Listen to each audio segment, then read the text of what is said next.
पत्रकार साथियों को नमस्कार। एक घोसी उपचुनाव परिणाम के बाद औपचारिक रूप से मेरी पहली प्रेस वार्ता है। तो सबसे पहले मैं घोसी के मतदाताओं का दिल से आभार व्यक्त करता हूं कि सही समय पर देश को उन्होंने सही संदेश दिया है। उस संदेश को सत्ता में बैठे लोगों का अहंकार अगर पढ़ने और समझने न दे तो ये उनकी समस्या है, लेकिन देश की समस्या और प्रदेश की समस्या इस सत्ता में बैठे हुए लोग ही है, ये घोसी की जनता ने बता दिया। मैं सभी समाज और आपके माध्यम से खास तौर से अपने समाज, हालांकि मैं जात की बातें नहीं करता, लेकिन अगर मैं इस समय नहीं करूं तो मैं अपने लोगों के साथ ही सही व्यवहार नहीं करूंगा।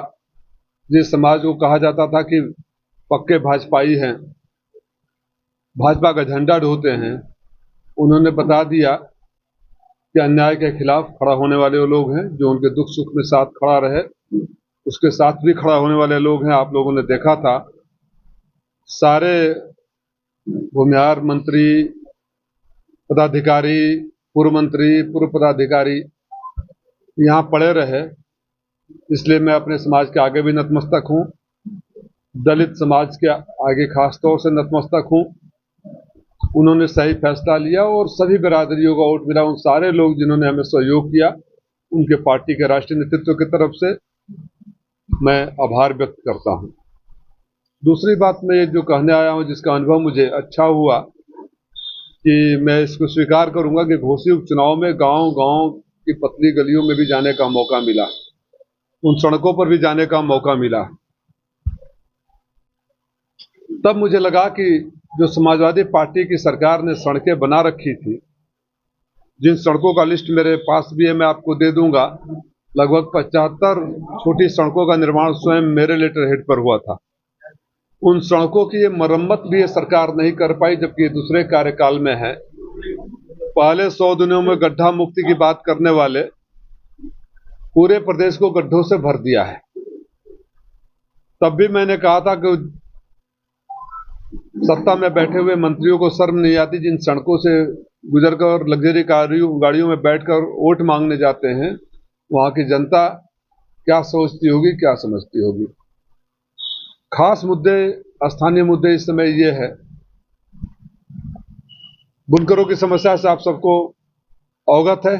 हमारी सरकार में 70 रुपया फ्लैट बिजली मिलता था, उसको 400 रुपया किया गया। उसमें सॉफ्टवेयर में मुझे बताया गया कि फीड कर गया कि हाँ आधे हार्स पावर के लिए, जो आधे हार्स पावर लेता ही नहीं है। तो बुनकरों को एक तो बिजली नहीं, हम लोग का हाल चिराग तले अंधेरा वाला है। उसके ऊपर से पहले से ये सरकार मार कर रही थी कि उनकी बिजली का मांगी करके बिजली नहीं देना। गरीब बुनकरों के साथ जुल्म सितम पहले से चल रहा था। चुनाव में जो हुआ, जिस तरह से पुलिस तांडव हुआ, आपने देखा। मैं परसों की घटना खास तौर से आप लोगों के सामने जिक्र करना चाहूंगा, कई मायने में महत्वपूर्ण है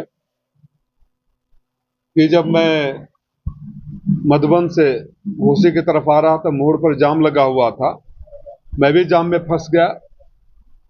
जाम इसलिए लगा हुआ था कि मुसलमानों का एक वर्ग का त्यौहार है और जुलूस जा रहा था, पुलिस ने शायद रोका होगा, और जो बरसों से झंडे वो लगाते हैं और डेकोरेशन करते हैं, उनको पुलिस ने उखाड़ रखा।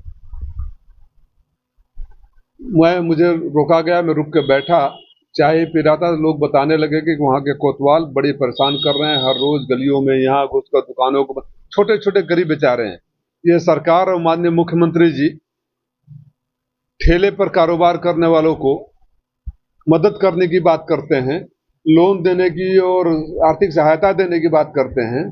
घरों के बाहर दरवाजे पे या अपने दरवाजे पे दुकान चलाने वाले गरीब लोगों के ऊपर पुलिस की लाठी या पुलिस उसको बंद या अतिक्रमण हटाने के नाम पर उनके साथ अत्याचार सिर्फ इसलिए कर रही है क्योंकि वे बुनकर हैं, अल्पसंख्यक हैं, और इस उपचुनाव में तमाम परेशानियों की बात सहकर भी आपने देखा किस तरह से लाल कार्ड इशू किए गए, मदरसों को खाली कराए गए, भारी संख्या में वोट देकर ऐतिहासिक जीत दर्ज कराई।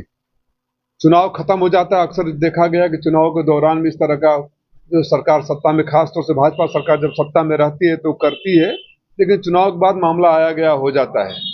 चुनाव के बाद ये लगातार जारी है।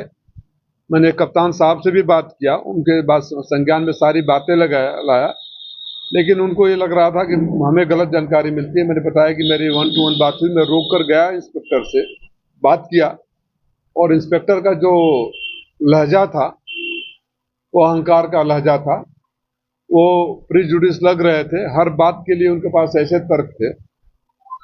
जैसे मैंने कहा कि अगर आप सुरक्षा के लिए जा रहे हो तो आपको कोई रोकने का कोई समस्या ही नहीं है, आपको कोई रोकेगा ही नहीं। तो जवाब था आप रोक ही नहीं सकते। वो अपनी ताकत का इस्तेमाल दिखा रहे थे। लोकतंत्र में जनता का ताकत होता है, और मैंने बहुत सारे ऐसे अधिकारियों को देखा है। बाद में मुझे बताया गया, आज ही किसी ने बताया मुझे, कि नियमतः, अब ये तो पुलिस के उच्च अधिकारी जानते होंगे, उनकी उम्र शायद 58 साल से पार हो गई है, और 58 साल के पार कोतवाल नहीं बन सकते। अब सच्चाई उच्च अधिकारियों के संज्ञान में ला रहा हूं, इससे कंप्लेन ले या फीडबैक ले या मेरी जो डाउट है उसको देखें। अगर 58 साल से के ऊपर अगर वो नहीं एसओ बन सकते हैं, कोतवाल नहीं बन सकते हैं, तो ऐसी कौन सी मजबूरी है कि उनके बिना नहीं रह सकता। तो ये सरकार दोहरेपन की नीति भी है। अगर योगी जी सही में रेहड़ी पटरी और ठेले के दुकानदारों की मदद करना चाहते हैं, तो घरों में दुकान लगाए हुए लोगों की दुकान को उजाड़ना, क्योंकि एक धर्म विशेष के हैं। हम यह भी आपके सामने कह रहे हैं कि किसी भी धर्म या समुदाय या जात का हो, अगर पुलिस के पास निश्चित सूचना है कि वो अपराधी है या उसने अपराध किया है, तो हम सहयोग करने के लिए तैयार हैं। चाहेंगे तो हम पुलिस के साथ खड़े भी होंगे। लेकिन एक बहाना बनाकर लगातार हर रोज आप दहशत का माहौल खड़ा करें, ये स्वीकार्य नहीं है। तो पहली बात कि अगर ये हो रहा है तो योगी जी को समझना चाहिए कि वो बैठकर लखनऊ में झूठ बोलते हैं कि वो रेहड़ी पटरी और ठेले पे दुकानदारों की मदद करना चाहते हैं, और अगर वो सच बोलते हैं तो संज्ञान ले कि उनके वादे और भाषण का पलीता उनके अधिकारी लगा रहे हैं। ये सरकार बुनकरों की रोजी रोटी बंद करके, शायद ये शासन की नीति हो कि एक दिन ये लूम्स जब बंद हो जाएंगे तो फिर ये यहाँ कोई आकर बड़ा उद्योगपति मित्र अपना बड़ा ऑटोमेटिक प्लांट लगाएगा और इनकी रोजी रोटी को खत्म कर देगा। तो अगर ऐसी सोच है तो उसके खिलाफ समाजवादी पार्टी सड़क से लेकर सदन तक लड़ेगी। किसानों की सरकार ने, किसानों का खेत आप देख ही रहे हैं, सांड चढ़ जा रहे हैं, बुनकरों को बिजली मार दे रही है, नौजवानों को नौकरी मिल नहीं रही है, कोई भर्ती हो नहीं रही है, भर्ती के नाम पर, परीक्षा के नाम पर करोड़ों रुपए, हजारों करोड़ों रुपए वसूल कर पेपर लीक होता है। जो पेपर लीक होता है उसको लिपापोती कर दिया जाता है, ब्लैक लिस्टेड कंपनियों को पेपर दिया जाता है। तो जो सरकार बुनकरों को, किसानों को, नौजवानों को इस तरह से प्रताड़ित करेगी तो सरकार के दिन गिने चुने होते हैं। लोहिया जी ने कहा था कि अगर सड़कें सूनी हो जाएगी तो सदन आवारा हो जाता है, संसद आवारा हो जाता है। तो हम सड़कों को सूनी नहीं होने देंगे।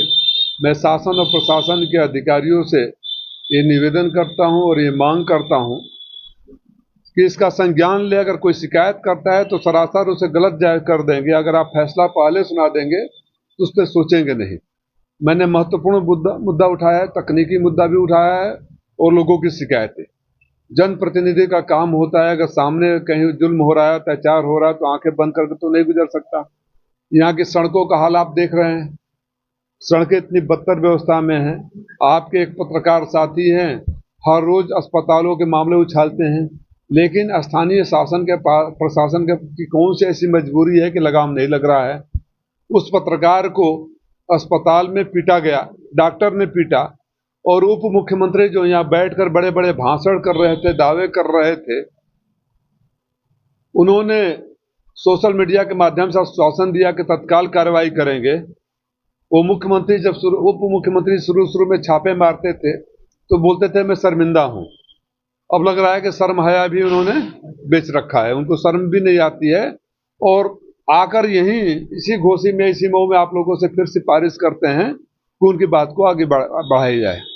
तो पत्रकारों के साथ, किसानों के साथ, नौजवानों के साथ, गरीबों के साथ, दुकानदारों के साथ अगर आप इस तरह जुल्म करोगे तो ये समाजवादी पार्टी की चेतावनी समझिए ये आपके संज्ञान लाने की बात समझिए, ये आपके विवेक पर छोड़ते हैं, लेकिन न जनता चुप बैठेगी न हम चुप बैठेंगे।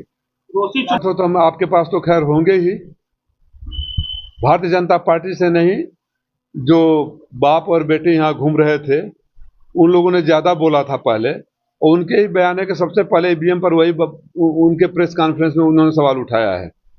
ईवीएम को दोष देगा या नहीं देगा, ये तो ये भी होता है ना कि एक नॉर्मल कर दो फिर बड़ा वाला है तो अब नॉर्मल कर दो। ये तो अगर इतने साफ पाक साफ आना चाहते हैं भारतीय जनता पार्टी के लोग, सवाल की मैं बात कर रहा हूं, तो दुनिया में जिस देश में ईवीएम का इजाद हुआ उस देश ने उस पर बैन लगा दिया।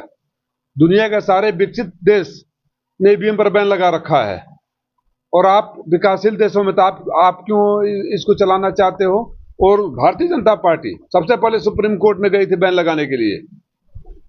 इनके एक बड़े पदाधिकारी नरसिम्हन राज्यसभा के सांसद भी रहे हैं, उन्होंने तो किताब लिख रखा था। तो मैं उनसे पूछना चाहता हूं कि जब विपक्ष में थे तो आप सुप्रीम कोर्ट जाते थे, किताब लिखते थे, प्रेस कॉन्फ्रेंस करते थे, सत्ता में आते आपको कौन सा चस्का लग गया कि उसके बिना चुनाव नहीं करा सकते हैं?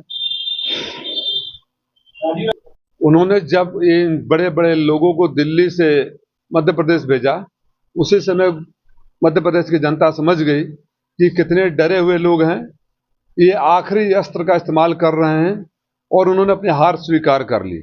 अगर इतने अच्छे शासन चल रहा था, मामा के इतने अच्छे परोपकार कर रहे थे, तो दिल्ली से लोगों को बुलाने की क्या जरूरत थी चुनाव लड़ने की? मध्य प्रदेश में कोई नहीं था। और कभी कभी हो जाता है एक आध, लेकिन थोक के भाव वहां से छुड़वा कर बुलाना, अब तो वो लोग भी सोचे कि प्रमोशन हुआ है या डिमोशन हुआ है। बेचारे जो केंद्र में मंत्री थे वो विधानसभा का चुनाव लड़ने जा रहे हैं, तो उन लोगों का भी अपमान है, मध्य प्रदेश के लोगों का भी अपमान है। और दूसरी बात मैं पूछ रहा हूं, क्या किसी गुजरात के केंद्रीय मंत्री को भी कभी गुजरात में विधानसभा का चुनाव लड़ने के लिए भेजा गया है? सिर्फ उत्तर भारत में ही लोगों के साथ इस तरह होता है, व्यवहार करेगी भारतीय जनता पार्टी। गुजरात के किसी मेवाड़िया और पता नहीं कितने कितने मंत्री हैं, उनको क्यों नहीं भेजा? क्या देख रहे हैं आने वाले 2024? आने वाले 2024 के चुनाव से पहले 5 राज्यों में चुनाव है। अभी तक जो स्कोर है राज्यों के, अगर ले ले, दिल्ली भी एक राज्य है, वहां का मेयर का चुनाव भी एक राज्य की तरह माना जाता है, तो 3-1 का है। गुजरात के बाद ये कर्नाटक हारे, दिल्ली हारे, हिमाचल हारे, और इसके बाद 8-1 का स्कोर हो जाएगा। तो गुजरात के बाद अगर प्रधानमंत्री जी समय पर ही चुनाव लोकसभा का करवाएंगे, तो जब तक लोकसभा का चुनाव होगा देश में साबित हो चुका होगा कि मोदी का जादू जो कहा जाता था, लोगों से वो बुखार उतर चुका है। हकीकत लोग देख रहे हैं और अपने भविष्य की चिंता करने लग रहे हैं। भारतीय जनता पार्टी का सुफरा सारे राज्यों में साफ होगा। वन नेशन वन इलेक्शन के इत्तेफाक रखते, वो तो वन नेशन वन इलेक्शन करा देना, उत्तर प्रदेश में कल ही करा दें, कल ही योगी साफ हो जाएंगे। लेकिन देश की अर्थव्यवस्था पर भी इसको देखना पड़ेगा। जिन राज्यों में चुनाव हुआ है, अभी रिपोर्ट आ जाने दीजिए, जब रिपोर्ट आ जाएगा तब हम उसका अध्ययन करके अपनी प्रतिक्रिया देंगे। जब एक कमेटी बैठ गई है, वो अध्ययन कर रही है, रिपोर्ट आना बाकी है, उसके पहले मेरी प्रतिक्रिया प्रीमेच्योर होगी।